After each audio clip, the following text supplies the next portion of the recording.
I spoke with Calvin Cater a couple months ago, and he was telling me, he's been active this year, and he was telling me, man, a lot of these guys in the top of the division, they just don't fight. They're fighting like once a year, and they're just kind of like holding their position. And I think that that's your frustration too right now.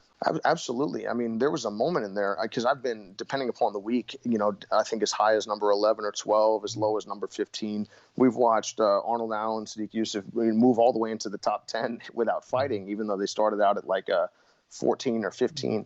And, no, good for them. But I guess, there was a time when Frankie Edgar, Jose Aldo, Renato Moicano, three people, Moicano went up and Frankie and Jose went down, were holding spots in the division that made it almost impossible for people to jump up and get certain fights.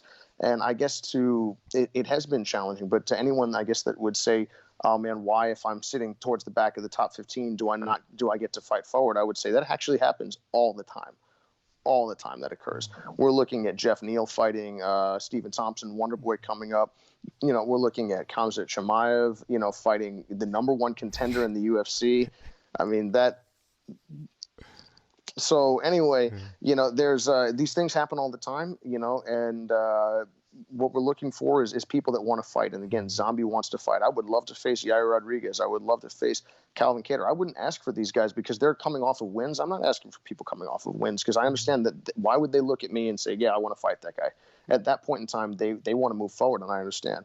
But I think that the people who are in the top, the top echelon of the UFC, like 4, 5, 6, 7, 8, 9, if they're coming off of a loss like like Zombie is or like Danny Aguiar, I think that it's reasonable for them to have to fight behind them. And if they beat me or they beat whoever else is behind, I mean, there's some other tough guys out here. We got Shane Burgos, we got Bryce Mitchell. Yeah, I mean, Edson Barboza, for instance. If any of these, if people are able to beat us, then they can go back forward again. But I'd rather see, like a reasonable, if you win, you move forward. If you lose, you go back. If you win, you go forward again type of thing. Because, again, Edson Barboza is calling for fights in the top 5. And I recognize that he's a historical figure in the UFC and at lightweight.